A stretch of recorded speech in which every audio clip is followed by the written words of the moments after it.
વડોદરા શહેરના ગોરવામાં ભર ઉનાળે પાણીનો કકળાટ, કાળી પટ્ટી બાંધી મહિલાઓએ માટલા ફોડી થાળીઓ વગાડી શહેરમાં ઉનાળાની શરૂઆત થતાની સાથે જ પાણીનો કકળાટ શરૂ થયો છે।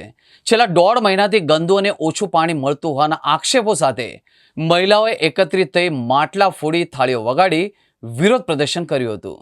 વડોદરા શહેરમાં ઉનાળાની શરૂઆત થતાં જ પાણીનો કકળાટ શરૂ થયો છે।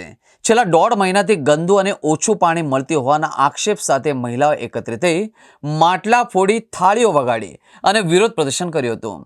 દર્શક મિત્રો, વડોદરા શહેરના ગોરવા વિસ્તારમાં આવેલા વોર્ડ નંબર 8માં આવેલા ચંદ્રલોક સોસાયટીમાં છેલ્લા ઘણા ટાઈમથી દૂષિત પાણીની સમસ્યા છે।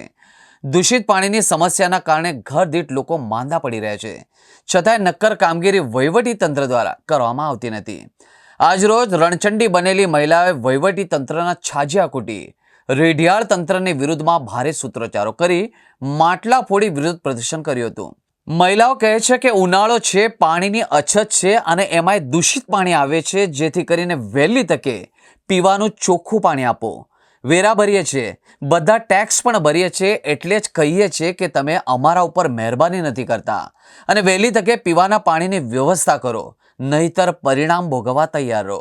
વડોદરા મહાનગરપાલિકાના ઇલેક્શન વોર્ડ નંબર 8માં આવેલી ચંદ્રલોક સોસાયટીમાં છેલ્લા 15 દિવસથી પીવાના પાણીની અંદર દૂષિત પાણી એટલે કે ગટરનું પાણી મિક્સ થઈ જાય છે। વારંવાર ચૂંટાયેલા પ્રતિનિધિઓને એટલે કે કોર્પોરેટરને અને ધારાસભ્યશ્રીને વારંવાર રજૂઆત કરી છે, તેમ છતાં પણ અને વહીવટી પાંખને પણ વારંવાર રજૂઆત કરી, તેમ છતાં પણ કોઈપણ પ્રકારનો નિકાલ નથી આવ્યો। ત્યારે આજે સ્થાનિક મહિલાઓ એ માટલા ફોડી, હાથમાં કાળી પટ્ટી પહેરી, વેલણ અને થાળી ખખડાવી અને આજે વિરોધ પ્રદર્શન કર્યો છે। એક બાજુ વડોદરા મહાનગરપાલિકામાં 6,000 કરોડનું બજેટ તૈયાર થાય, 6,000 કરોડની અંદર કહેવામાં આવે કે સ્માર્ટ સિટી બનાવીશું, 24/7 પાણીની વાતો થાય, પરંતુ ક્યાંક ને ક્યાંક લોકોને 1 કલાક પણ પીવાનું ચોખ્ખું પાણી વડોદરામાં નથી મળતું। ત્યારે આજે મહિલાઓ દ્વારા માટલા ફોડી વિરોધ પ્રદર્શન કરવામાં આવ્યું।